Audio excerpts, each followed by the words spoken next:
శ్రీరామ జయ రామ జయ జయ రామ. అందరికీ నమస్కారం. భలే బాల కథలు ఛానల్కి స్వాగతం. ఈరోజు పిల్లలందరి కోసం ఒక మంచి కథను తీసుకొని వచ్చాను. ఆ కథ పేరు త్రినాథస్వామి కృప. మీకందరికీ అన్ని పదాలు అర్థం అవ్వడానికి మధ్య మధ్యలో నేను ఇంగ్లీష్లో కూడా అర్థం చెప్తూ ఉంటాను. సరేనా? ఇక మనం కథలోకి వెళ్ళిపోదామా? శ్రీపురం అనే ఒక గ్రామంలో ఒక పేద బ్రాహ్మణుడు ఉండేవాడు. గ్రామం అంటే విలేజ్. పేద బ్రాహ్మణుడు అంటే పూర్ మ్యాన్ అన్నమాట. అతను రోజు భిక్షం ఎత్తుకొని వచ్చిన ఆహారంతో భార్యతో పంచుకొని జీవితం గడుపుతూ ఉండేవాడు. అంటే భిక్షం ఎత్తుకోవడం అంటే బెగ్గింగ్, అంటే రోజు బెగ్ చేసి వచ్చిన ఫుడ్ని భార్యతో షేర్ చేసుకొని తినేవాడు అనమాట. అలా కొంతకాలానికి వాళ్ళకి ఒక కొడుకు పుట్టాడు. కొడుకు అంటే సన్న. బిడ్డ పుట్టిన తర్వాత ఆ బేబీకి పాలు సరిపోవట్లేదని భార్య చాలా బాధపడింది. బాధపడడం అంటే వరి అయిందనమాట. అప్పుడు ఆ బిడ్డ ఏడుస్తూ ఉండేది చూసి ఆమె వాళ్ళ భర్తను పిలిచి, అయ్యా, నేను చెప్పేది జాగ్రత్తగా విను. మన బిడ్డకి పాలు సరిపోవడం లేదు, కాబట్టి నీవు వెళ్ళి ఒక ఆవుని కొని తీసుకొని రా అని చెప్పింది. పాలు అంటే మిల్క్. ఆకలి కదా, అందుకని బిడ్డ ఏడుస్తూ ఉన్నాడనమాట. కాబట్టి ఆవుని కొనుక్కొని రమ్మని చెప్పింది. అప్పుడు బ్రాహ్మణుడు అన్నాడు, ఏమి, నీకేమన్నా పిచ్చి పట్టిందా? మనం చాలా పేదవారం, మనకి తినడానికే కష్టంగా ఉంది. ఇప్పుడు మనం ఆవుని కొనడానికి డబ్బులు ఎక్కడి నుంచి తీసుకుని రాను? మన దగ్గరేమన్నా ధనముందా, రత్నాలున్నాయా అని అడిగాడనమాట. అంటే ఏంటి? ధనం అంటే మనీ, రత్నాలు అంటే జెమ్స్. ఆవుని ఎలా తీసుకొస్తాడు పాపం? ఆవు అంటే కవ్వుని కొనుక్కరమ్మని చెప్పిందనమాట ఆమె. అప్పుడు బ్రాహ్మణుడు అలా చెప్పడంతో ఆమె ఏమి చేయలేక బాధతో అలాగే ఏడుస్తూ, అయ్యో, ఈ బిడ్డకి పాలు ఇవ్వకపోతే ఈ బిడ్డకి ఏమైపోతుందో అని ఏడుస్తూ ఉంది. అప్పుడు అది చూడలేక బ్రాహ్మణుడు, సరే, ఇంట్లో ఉండే వస్తువులని అన్నిటినీ తీసుకొని, వస్తువులంటే థింగ్స్ అన్నమాట, చిన్న చిన్న థింగ్స్ అన్నిటినీ కలెక్ట్ చేశాడు. వాటన్నిటినీ తీసుకొని అమ్మడానికి, అంటే సెల్ చేయడానికి సంతకి వెళదాము అని బయలుదేరాడు. సంత అంటే మార్కెట్ అన్నమాట. ఆ వస్తువుల్ని అక్కడ సెల్ చేసి మనీతోటి ఏమైనా కొనుక్కుందాము అనుకొని వెళ్ళాడు. వాటిని ఆ మార్కెట్లో ఒక వ్యాపారికి, అంటే అక్కడ బిజినెస్ చేస్తూ ఉంటారు కదా, సెల్లర్స్ బయర్స్ ఉంటారు కదా, వాళ్ళ దగ్గర అన్నమాట. వాళ్ళకి ఆ చిన్న చిన్న థింగ్స్ అన్నిటినీ అమ్మేశాడు. అమ్మితే అప్పుడు 5 రూపాయలు ఇచ్చాడు, అంటే 5 రూపీస్ వచ్చాయన్నమాట. ఆ 5 రూపాయలు తీసుకొని నేరుగా ఇంటికి వచ్చి భార్య దగ్గర చూపించాడు. ఇదిగో 5 రూపాయలు వచ్చాయి అని చూపించిన తర్వాత భార్య చాలా హ్యాపీ అయిపోయింది, అంటే సంతోషపడింది అనమాట. సరే, ఈ డబ్బులు తీసుకువెళ్ళి ఆవుని కొనుక్కొని రండి అని చెప్పి పంపింది. సరే అని బ్రాహ్మణుడు ఆ డబ్బులు తీసుకొని గ్రామాలన్నీ తిరుగుతూ ఉన్నాడు. గ్రామాలు అంటే విలేజెస్. అలా తిరుగుతూ తిరుగుతూ ఒక పెద్ద భవనం ఉండే షావుకారింటి దగ్గరికి వెళ్ళాడు. ఆ షావుకారు అంటే పెద్ద రిచ్ మ్యాన్ అన్నమాట. ఆ రిచ్ మ్యాన్ దగ్గర చాలా ఆవులు ఉన్నాయి, అంటే చాలా కౌస్ ఉన్నాయి అన్నమాట బయట. ఆ ఆవుల్లో ఒక ఆవు పేరు బోధ. బోధ అనే ఆవు చాలా మొండిగట్టం అన్నమాట, అంటే చాలా మిస్చువస్, పోకిరిది. అది ఏం చేస్తుందంటే వేరే వాళ్ళ పొలాల్లోకి వెళ్ళి వాళ్ళ గడ్డినంతా తినేస్తూ ఉంటుంది. పొలం అంటే ఫీల్డ్ అన్నమాట. ఆ పొలాల్లో ఉండే గడ్డినంతా తినడం వల్ల ఈ వ్యాపారికి దాన్ని చూస్తే చాలా కోపం అంటే మ్యాడ్ అయిపోతాడు, యాంగ్రీ అన్నమాట. అప్పుడు దాన్ని చూసి, ఛీ, ఈ ఆవు చెప్పిన మాటే వినట్లేదు, దీన్ని ఎలా అయినా ఎంతో కొంతకి అమ్మి ఎవరికైనా ఇచ్చేయాలి. దీన్ని విలువ 50 రూపాయలు. విలువ అంటే కాస్ట్ అన్నమాట. దాని కాస్ట్ 50 రూపీస్ అయినా కానీ ఎవరైనా సరే 5 రూపాయలకి అడిగినా సరే దీన్ని ఇప్పుడే అమ్మేస్తాను. 5 రూపాయలంటే 5 రూపీస్ మనం చెప్పుకున్నాం కదా ఇందాక. అలా 5 రూపీస్కి ఎవరైనా అడిగినా సరే దీన్ని అమ్మేయాలి అని అనుకున్నాడు. ఇది దూరం నుంచి వింటున్న బ్రాహ్మణుడు తన దగ్గరికి వచ్చి, అయ్యా, ఈ ఆవుని నేను కొనుక్కుంటాను, దయచేసి నాకు ఇప్పించండి అని అడిగాడు. దయచేసి అంటే ప్లీజ్ అని అర్థం అనమాట.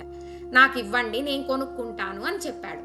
కానీ దానికి ఆ వ్యాపారి ఇతడు ఎక్కడి నుంచి విన్నాడో సడన్గా వచ్చి 5 రూపాయలకే ఇచ్చేయమంటున్నాడు, ఇది 50 రూపాయల విలువ, ఏమిటి 50 రూపాయలు నీ దగ్గర ఉన్నాయా అని అడిగాడు. అయ్యా, లేదు, నా దగ్గర 5 రూపాయలు మాత్రమే ఉన్నాయి, మీరు 5 రూపాయలకే ఇచ్చేస్తానని చెప్తుండగా విన్నాను, కాబట్టి దయచేసి నాకు దీన్ని 5 రూపాయలకి ఇవ్వండి అని అడిగాడు. అప్పుడు దానికి ఆ వ్యాపారి చేసేదేమీ లేక ఇంకా ఏం చెయ్యాలో తెలియలేదు తనకి. సరే, వీడికే ఇచ్చేద్దాం అని ఆ 5 రూపాయలు తీసుకొని ఆ ఆవు దూడతో పాటు, దూడ అంటే కాఫ్ అనమాట, కవ్వు కాఫ్ రెండు కలిపి ఆ బ్రాహ్మణుడికే ఇచ్చేశాడు.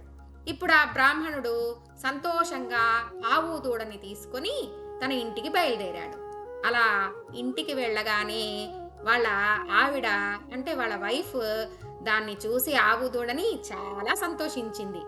వెంటనే ఆవు దూడని కట్టేసి దానికి పాలు పిండి, ఆ పాలంటే మిల్క్, ఆ పాలని వాళ్ళ బిడ్డకి ఇచ్చి హ్యాపీగా ఉన్నింది.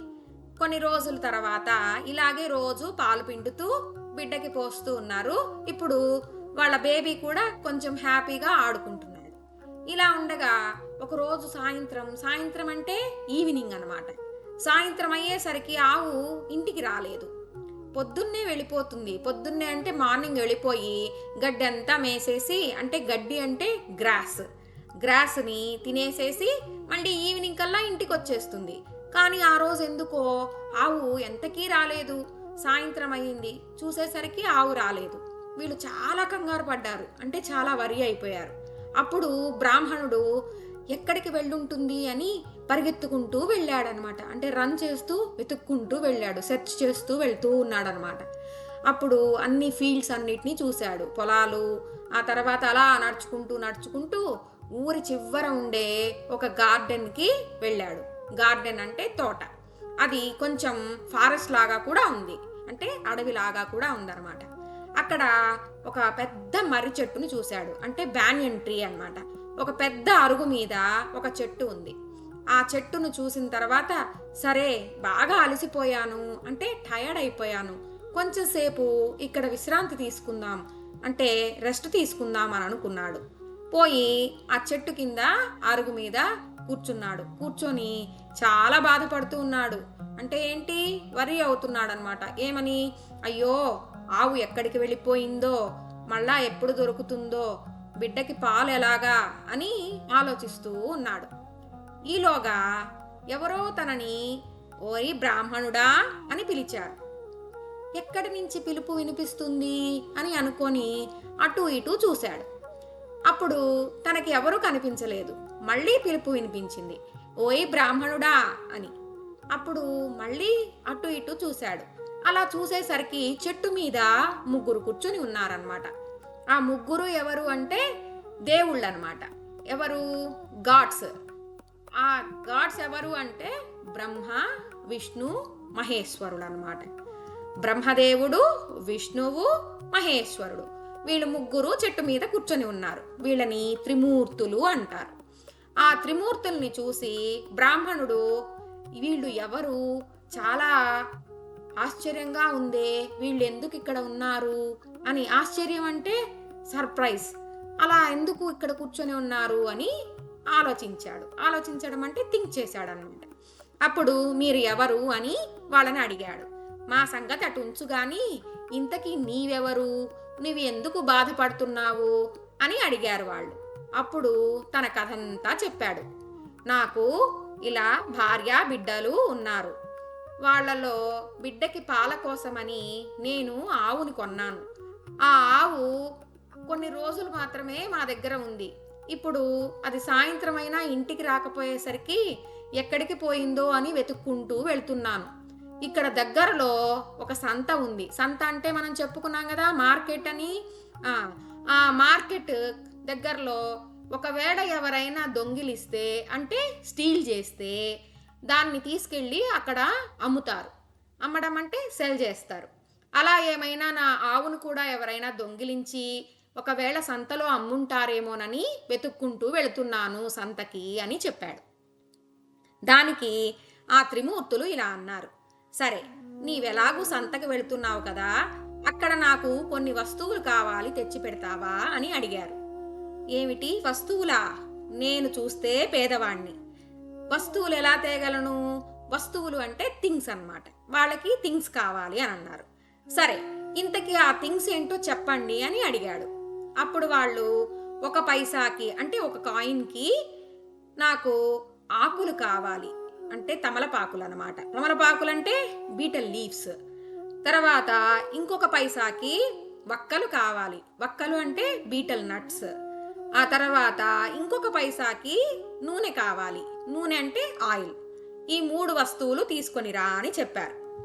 అయ్యో 3 వస్తువులు తీసుకురమ్మన్నారు, నా దగ్గర ఒక్క పైసా కూడా లేదు, నేను ఎలా తేగలను అని అన్నాడు. అంటే తన దగ్గర కాయిన్స్ ఏం లేవు కదా, అందుకని. అప్పుడు నువ్వేమీ విచారించకు అంటే వరి అవ్వవాకు, అక్కడ దగ్గరలో ఒక పొద కనిపిస్తుంది కదా, పొద అంటే బుష్ అన్నమాట. ఆ బుష్ దగ్గర దాన్ని నువ్వు పైకి లాగు. ఆ గోరింట పొద పైకి లాగితే అక్కడ 3 పైసలు ఉంటాయి. అవి తీసుకొని వెళ్ళి నీవు మేము చెప్పిన వస్తువుల్ని కొనుక్కొనిరా అని చెప్పారు. ఆ 3 పైసల కోసము ఆ పొద దగ్గరికి వెళ్ళాడు. వెళ్ళి ఆ బుష్ని పైకి లాగగానే పుల్ చేశాడనమాట. లాగడం అంటే అప్పుడు తనకి అక్కడ 3 పైసలు కనిపించాయి. ఆ 3 పైసలు తీసుకున్నాడు. ఆ కాయిన్స్ తీసుకున్న తర్వాత ఇంకా అక్కడ ఉన్నాయేమో, ఇంకా కాయిన్స్ దొరుకుతాయేమోనని తను చాలా తొందరగా ఇంకా కొంచెం పైకి లాగాడు.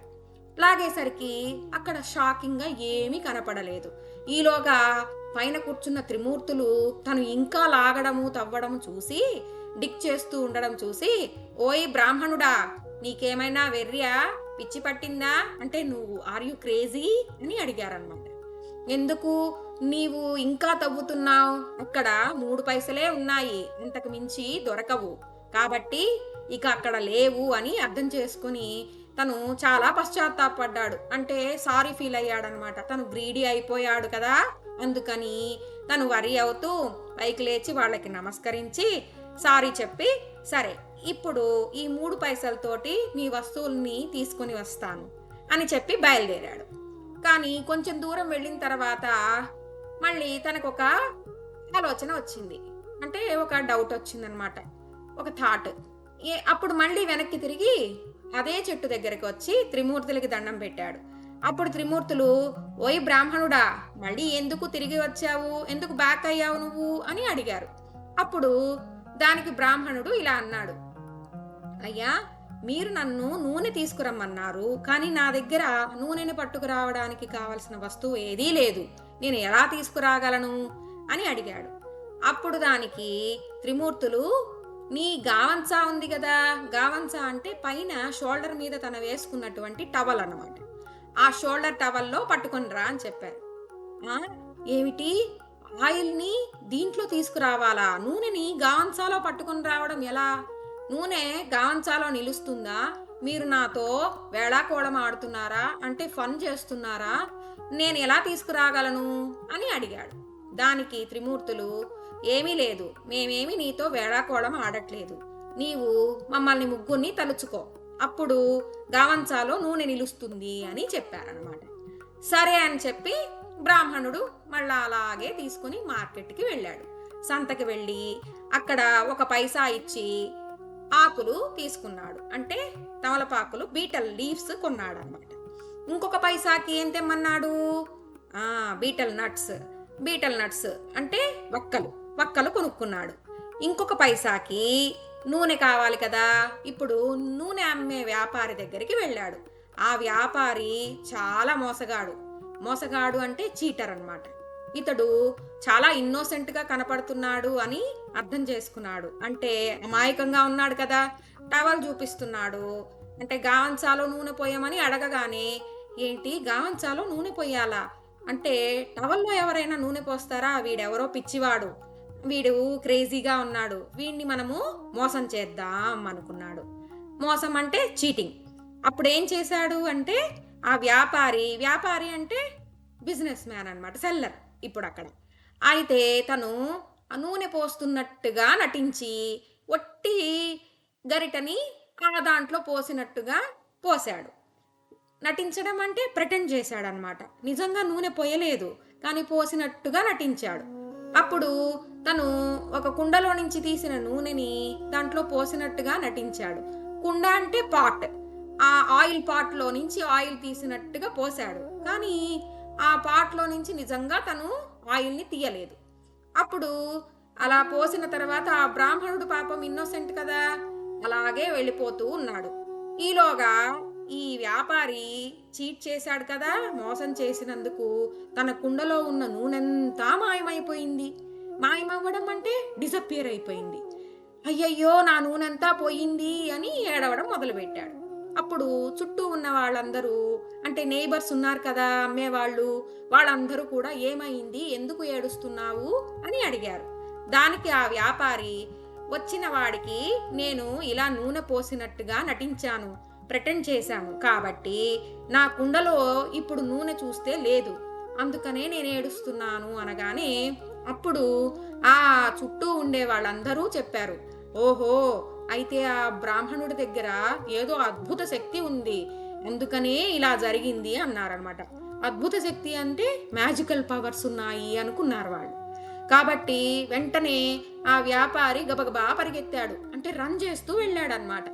వెళ్ళి ఆ బ్రాహ్మణుడి దగ్గరికి వెళ్ళి, అయ్యా మీకు నేను ఇందాక నూనె తక్కువగా పోసానని అనిపిస్తుంది, కాబట్టి మళ్ళీ రండి, మీకు పూర్తిగా నూనెని కొలిచి పోస్తాను అని చెప్పాడు. అంటే మెజర్మెంట్ తప్పుగా చేశాను, రాంగ్గా, ఈసారి కరెక్ట్గా మెజర్ చేస్తాను ఆయిల్ని అని చెప్పాడన్నమాట. సరే అని బ్రాహ్మణుడు తన షాపు దగ్గరికి వచ్చాడు. ఈసారి అక్కడికి పోయిన తర్వాత ఈసారి కరెక్ట్గా నూనెని కొలిచి సరిగ్గా నూనెని ఆ గావంచాలో పోశాడు.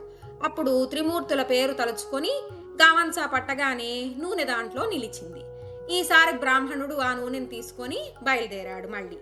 అప్పుడు ఆ వ్యాపారి కుండలో ఇంతకు ముందు లాగానే నూనెంతా కుండ నిండా వచ్చేసింది. అప్పుడు వ్యాపారి సంతోషించాడు. దానితో బ్రాహ్మణుడు అలాగే తన ఆవు కోసం వచ్చాడు కదా, చుట్టూ చూశాడు, తన ఆవు ఎక్కడా కనపడలేదు.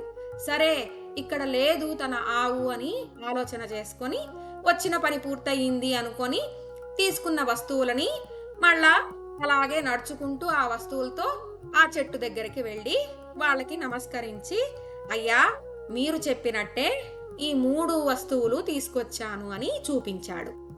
ఇక నేను ఇంటికి బయలుదేరుతాను, నా ఆవుని కూడా వెతుక్కోవాలి అని అన్నాడు బ్రాహ్మణుడు. అప్పుడు ఆ త్రిమూర్తులు ఇలా అన్నారు, ఓ బ్రాహ్మణుడా, ఇంతా తీసుకొచ్చావు కదా, వీటితో మా పూజ చెయ్యి, నీవు ఇంటికి తర్వాత వెళుదువు గాని అని అన్నారు. ఏమిటి పూజ చెయ్యాలా, అది ఎలాగా, అసలే నేను కష్టంలో ఉన్నాను, ఇప్పుడు ఇవన్నీ చేస్తూ ఇక్కడ కూర్చుంటే మరి నా ఆవుని ఎలా వెతుక్కునేది? బ్రాహ్మణుడా, నీవేమీ కంగారు పడవాకు, నీవు ఈ పూజ పూర్తి చేసి నీవు ఇంటికి వెళ్లేలోగా నీ ఆవు దూడ నీకు దొరుకుతాయి అని చెప్పారు త్రిమూర్తులు. సరే అయితే ఎలా చెయ్యాలో చెప్పండి, నాకు ఎలా చెయ్యాలో తెలియదు కదా అని అన్నాడనమాట. అప్పుడు ఆ త్రిమూర్తులు ఇలా చెప్పారు, ఆ పూజా విధానము చాలా సులభం, అంటే ఈ వర్షిప్పింగ్ అనేది చాలా ఈజీ ప్రాసెస్సే, కష్టమేమీ లేదు. నీవు తెచ్చిన 3 వస్తువులు ఉన్నాయి కదా, ఆ థింగ్స్ తెచ్చావు కదా, వాటితోనే మా పూజ చెయ్యి, అప్పుడు నీకు అన్ని సంపదలు దొరుకుతాయి, అంటే నువ్వు కూడా చాలా రిచ్గా అవ్వచ్చు అని చెప్పారు. సరే అని బ్రాహ్మణుడు మరి ఎలా చెయ్యడం పూజ అని అడిగాడు. అప్పుడు నువ్వు తెచ్చినటువంటి ఆ నూనెని 3 మట్టి ప్రమిదలు తెచ్చి, మట్టి ప్రమిదలంటే మనము క్లే తోటి చేసినటువంటి పాట్స్ లాగా చిన్నగా ఉంటాయి కదా, మనం దీపావళి టైంలో వెలిగిస్తాం కదా, అలాంటివి అన్నమాట, దియాస్. ఆ వాటిలో 3 వత్తులు వేసి ఈ నూనె పోసి దీపాలు వెలిగించి ఆ తర్వాత ఆ ఆకులు వక్కలని అక్కడ పెట్టి నమస్కరించు. అంటే బీటల్ లీవ్స్ బీటల్ నట్స్ని అక్కడ పెట్టి మాకు నమస్కరించు అని చెప్పారు. అయితే ఇప్పుడు దీపాలు వెలిగించడానికి మరి వత్తులు లేవు కదా, అంటే విక్స్ విక్స్ లేవు కదా అని అడిగితే అప్పుడు నీ గావంచా ఉంది కదా, ఆ పైపంచని చించి 3 వత్తులుగా చెయ్యి అని చెప్పాడు. అప్పుడు బ్రాహ్మణుడు చాలా వరి అయిపోయాడు, అంటే చాలా బాధపడ్డాడనమాట. నాకున్నది ఈ ఒకే ఒక అంగవస్త్రం, అంటే గావంచ పైన వేసుకొని ఉన్నాడు కదా ఆ ఉత్తరీయం అనమాట. నాకు ఇది ఒక్కటే ఉంది, దీన్ని కూడా చించి వత్తులు చేయమన్నావు, ఇప్పుడు ఇది కూడా వేసేస్తాను. ఇది పోయింది, నా ఆవు దూడ పోయాయి, నా భార్యా బిడ్డలు ఆకలితో అల్లాడుతున్నారు. ఆకలి అంటే హంగర్ తోటి. అప్పుడు నేను ఏ హ్యాపీనెస్ తోటి నేను నీకు పూజ చేయగలను అని అడిగాడు. నువ్వు ఏమీ బాధపడకు, నీకు అన్నీ దొరుకుతాయి, ముందు ఈ పూజని పూర్తి చెయ్యి అని చెప్పారు త్రిమూర్తులు. అప్పుడు బ్రాహ్మణుడు చేసేదేమీ లేక, సరే మీరు చెప్పినట్టే చేస్తాను అని పూజ మొదలుపెట్టాడు. ఇప్పుడు మట్టి ప్రమిదలు తీసుకొని వచ్చి దాంట్లో తన పై వస్త్రాన్ని చించి, అంటే పైన ఉన్న టవల్ నుంచి 3 పీసెస్గా చేసి సన్నగా థ్రెడ్ లాగా ఉండేలాగా చేసి వాటిల్ని వేసి నూనె పోశాడు. ఇప్పుడు దీపాన్ని ఎలా వెలిగించడం, నా దగ్గర అగ్గి పెట్టలేదు, నేను ఎలా అగ్ని లేకుండా వెలిగిస్తాను అని అంటే, నువ్వు ఏమీ కంగారు పడకు, నీవు కళ్ళు మూసుకో. చేతులు జోడించి కళ్ళు మూసుకున్నాడు, అంటే ఐస్ క్లోజ్ చేశాడనమాట. చేయగానే ఆ వత్తులు వెలిగాయి, దీపాలు వెలిగాయి. అప్పుడు మ్యాజిక్ లాగా అనిపించింది తనకి. సరే దేవుడు చెప్పాడు కదా అని అప్పుడు ఆ ఆకులు వక్కలు కూడా అక్కడ పెట్టి దేవుడికి నమస్కరించాడు. పైగా ఈసారి ఇలా కూడా అనుకున్నాడనమాట, ఇప్పుడు నాకు నీవు చెప్పినట్టే అన్ని సంపదలు కానీ వస్తే ఇలాగే నేను 5 సార్లు చేస్తాను, అంటే 5 టైమ్స్ ఇలాంటి పూజ చేస్తాను అని తను బాగా దండం పెట్టుకున్నాడు. సరే పూజ పూర్తయింది కదా, ఇప్పుడు వెళ్ళిరా, నీకు ఏ సమస్య లేకుండా నీవు ఇంటికి వెళ్ళేలోపే నీ ఆవు దూడ నీకు దొరుకుతాయి అని త్రిమూర్తులు చెప్పారు. అలా బ్రాహ్మణుడు బయలుదేరి వెళుతూ ఉన్నాడు. వెళ్ళే దారిలో ఒక చెట్టు కింద ఆవు దూడ మేస్తూ కనిపించాయి, అంటే గ్రాస్ తింటూ ఉన్నాయన్నమాట. అప్పుడు చాలా సంతోషించి బ్రాహ్మణుడు ఆవు దూడని తీసుకొని ఇంటికి వెళ్ళాడు. ఇంటికి వెళ్ళేసరికి ఏమైందో తెలుసా, అక్కడ తన ఇల్లు ప్యాలెస్ లాగా అయిపోయింది, పెద్ద మ్యాన్షన్ హౌస్ లాగా అయిపోయిందనమాట. తర్వాత చాలా జ్యువెలరీ వేసుకొని వాళ్ళ వైఫ్ బేబీ కూడా చాలా హ్యాపీగా అలా కనిపించారు. ఇప్పుడు బ్రాహ్మణుడికి ఆశ్చర్యము సంతోషము రెండూ కలిగాయి. ఆవు దూడ దొరికాయి, తర్వాత అన్ని సంపదలు దొరికాయి, భార్యాబిడ్డలు కూడా చాలా సంతోషంగా ఉన్నారు. అలా సంతోషంగా ఉన్న భార్యాబిడ్డల్ని చూసి ఆ ఇల్లుని చూసి చాలా సంతోషించాడు బ్రాహ్మణుడు. వెంటనే ఇదంతా త్రినాథస్వామి మహిమ వల్లనే జరిగింది అని, తను చేసినటువంటి పూజ చాలా చక్కగా ఫలించింది అని, అంటే మంచి రిజల్ట్ వచ్చింది అని, చాలా బాగా తను పూజ చేశాను అని అనుకొని వెంటనే త్రినాథస్వామికి నమస్కరించాడు. అంతేకాదు తను చెప్పినటువంటి మాట ప్రకారము తను వర్డ్ ఇచ్చాడు కదా, నాకు కానీ అన్నీ దొరికితే 5 సార్లు నీ పూజ చేసుకుంటాను అని, అంటే 5 టైమ్స్, అలాగే ఆ 5 టైమ్స్ కూడా ఆయన పూజ చేసుకున్నాడు. అంతేకాదు తన నైబర్స్ అందరినీ, అంటే ఇరుగు పొరుగు వాళ్ళందరినీ పిలుచుకొని ఈ పూజని చేసుకున్నాడు. అప్పుడు ఆ నైబర్స్ అందరూ కూడా చాలా హ్యాపీ అయ్యారు. ఆ ఇరుగు పొరుగు వాళ్ళు కూడా ఇది చూసి వాళ్ళు కూడా తనని ఫాలో అయ్యి వాళ్ళు కూడా ఈ పూజ చేయడం అలవాటు చేసుకున్నారు. అంతే, వాళ్ళు కూడా చాలా సంపదలతోటి బిడ్డ పాపలతోటి చాలా హ్యాపీగా ఉన్నారనమాట. అంటే ఫ్యామిలీ అంతా కూడా చాలా హ్యాపీగా అప్పటి నుంచి అందరూ ఉన్నారనమాట. ఈ విధంగా ఈ కథ ముగిసింది. అందరికీ ఈ కథ నచ్చింది కదా పిల్లలు? మీరందరూ దీంట్లో నుంచి ఎన్ని వర్డ్స్ నేర్చుకున్నారో నాకు కమెంట్స్లో పెడతారా? థ్యాంక్ యూ పిల్లలు. మళ్ళీ కథతో కలుసుకుందాం. అంతవరకు బాయ్. కథ కంచికి మనం ఇంటికి. కృష్ణ అర్పణం.